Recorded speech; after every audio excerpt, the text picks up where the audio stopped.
저희 집 만복이 숨소리가 안 좋아서 병원에 입원했던 적이 있어요. 그때 기관지 협착증이 있다고 들었는데 심장에는 문제가 없나 궁금하더라고요.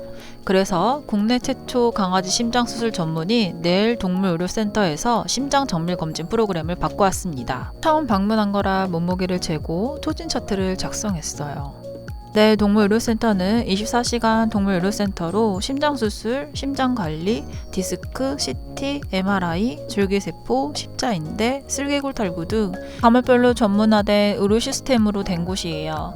강아지뿐만 아니라 고양이를 위한 전용 공간, 고양이 전문 수의사도 계셔서 전문적으로 진료를 볼 수 있습니다. 차례가 되어서 진료실로 들어갔어요. 엄청 동안이네요. 입원했었거든요. 얘가 숨소리가 안 좋아서. 숨소리가 안 좋아서 네. 입원을 했고, 그것도 혹시 심장병 때문에 입원을 했어요? 기관지 협착증? 기관지 협착 때문에. 아빠가 약간 숨소리가 조금 이상하다 싶으면 그냥 바로 응급실 가거든요. 네, 너무 잘하셨습니다. 오늘은 고기 좀 포커스 맞춰서 한번 찍어볼게요. 네. 그래서 오늘 저희가 심장병을 아예 봐드릴 겁니다. 그래서 네. 심장 초음파 좀 보고 기관지 쪽이랑 그다음 심장에 포커스 맞춰서 검진해드릴 수 있도록 하겠습니다. 검사 시간이 얼마나 걸릴까요? 요거 그래 초음파도 봐야 되고 해서 한 1시간 반에서 2시간 정도 걸립니다. 좀 정밀하게 봐드리고 싶어서 네. 그래서 그렇게 좀 할 거고. 네. 아빠. 엉덩이 쪽으로 주시면 아이고 저거만 줄을 챘네 그죠? 아이고 싫어라. 심장에 잡음 소리가 있어요. 아마 그 심장 초음파에서 좀 특이 소견이 나올 것 같은데 일단 뭐 그거까지 같이 말씀드리도록 하겠습니다. 여러분 네, 들어갔다 올게요. 네. 예, 바이바이. 네 들어갔다 오겠습니다. 밖에 있을게. 네. 안보 아빠 밖에 있을게. 안녕. 같이 있을게. 바이바이. 네 밖에 조금만 네. 기다려. 검사하는데 시간이 오래 걸린다고 해서 아빠랑 저녁을 먹었어요.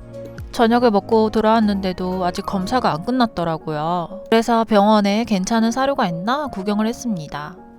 검사가 끝나서 결과를 들으러 들어갔어요.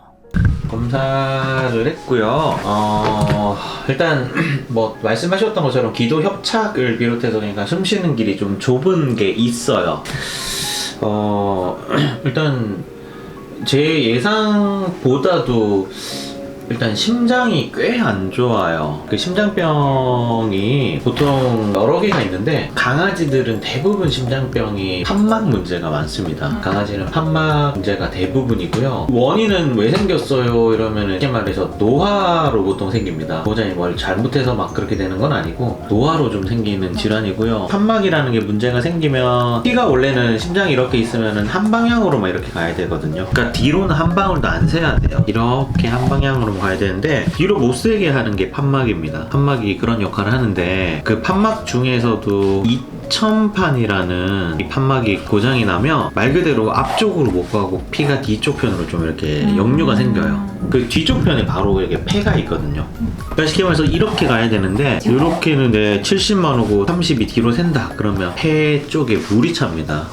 천판막 폐쇄 부전증이라는 질병이고요. 이거 앞으로 좀 관리를 해야 될 것 같아요. 이게 영어로는 MVI라는 질병이거든요. 네. 단계를 ACVIM 단계로 A 단계, B1 단계, B2, C, D 단계 이렇게 5개로 나뉩니다. 환자는 B2 단계의 거의 말기쯤에 있어요. 진짜 보수적으로 보면 이제 C 단계 초기 곧 갈 수도 있겠다 할 정도고요. C 단계가 보통은 폐에 물이 차는 폐수종이 오는 단계예요. 그래서 오늘 이렇게 내원해 주신 거는 진짜 잘하신 게 네. 만약에 이 상태로 조금만 좀 방치가 됐었으면 폐 수중으로 병원을 가셨을 수도 있어요. 그래서 오늘부터 이제 약을 좀 먹기는 해야 됩니다. 이 약은 반드시 먹어야 되고요. 네. 말 그대로 심장약 먹으면 막 다른 장기 다 망가져요 막 이런 얘기 있거든요. 뭐 콩팥도 망가지고 네. 막 이런데 아직은 그 단계는 아닙니다. 그래도 그 단계는 아니고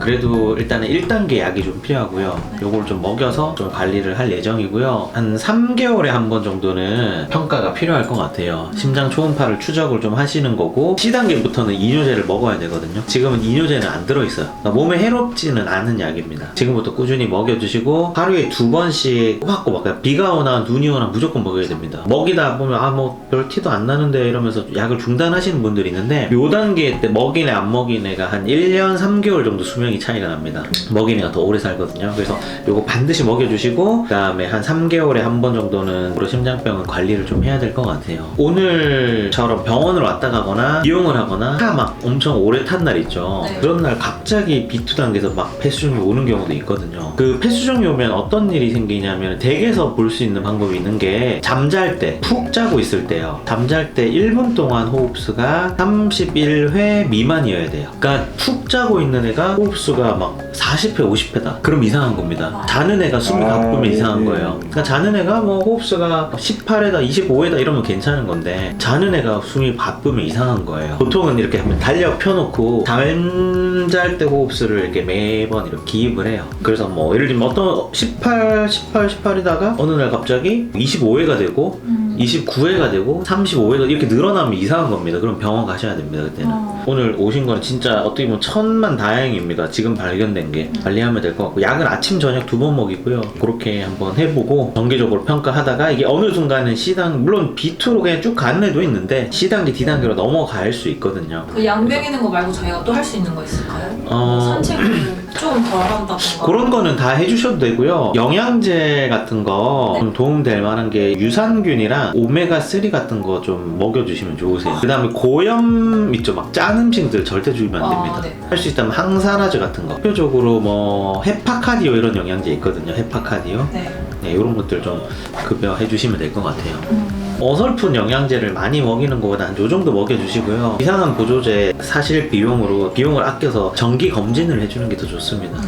네, 그렇게 그거는 참고 좀 하시면 돼요. 심장이 자동차로 치면 엔진이잖아요. 심장이 조금 기능이 떨어져 있으면 다른 장기도 같이 갈 수 있으니까 같이 평가를 해주시면 도움이 될 것 같습니다. 지금 단계로 봤을 때는, 요 심장만 봤을 때는 가벼운 단계는 아니에요. 중간 정도 있으니까 그래도 꽤 진행된 거고, 근데 이거는 말티즈 애기들은 한 3마리 중에 1마리는 이 질병이 있거든요. 그래서 좀 대부분 가지고 있는 질병인 거고, 지금부터 좀 관리 잘 해서 좀 케어를 해보면 좋을 것 같습니다. 근데 이게 근본 치료는 아니고 증상만 완화시키는 거고요. 이제 저희 병원에서 수술을 시작을 했어요. 네. 한국에서 민간 병원은 최초거든요. 그 수술을 개심술로 일단 하고 있긴 하니까 그런 게 있다는 걸 알고는 계세요. 그러면 그 수술 언제 하는 거예요?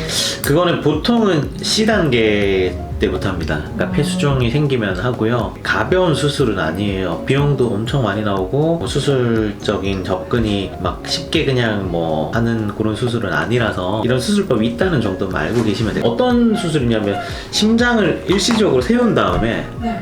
심장을 갈라서 판막을 꼬매고, 그 다음에 심장을 다시 뛰게 해요. 그러니까 엄청난 수술입니다. 개심술이라 그래서 그런 수술이고, 전 세계에서 거의 저희 병원이 성공률이 제일 높은 편입니다. 일단 지금은 다른 거 다 2번째 순서고 심장이 1번입니다. 이것만 관리하시고, 네. 그래서 요거 관리 좀 하면서 보자. 네. 이렇게 하시면 될 것 같습니다. 네. 미리 검사를 하지 않았더라면 만보기 병을 발견하지 못하고 신경도 못 썼을 텐데, 미리 검사를 통해서 만보기 병을 발견할 수 있어서 다행이다 싶었어요. 지금 만보기는 매일매일 아침 저녁으로 약 꼬박꼬박 챙겨 먹고, 만보기 잘 때 숨소리도 체크하고 있습니다. 만보기처럼 소형견을 키우시는 분들, 노령견을 키우고 계시는 분들이라면 미리미리 검사를 받아보시는 걸 추천드려요.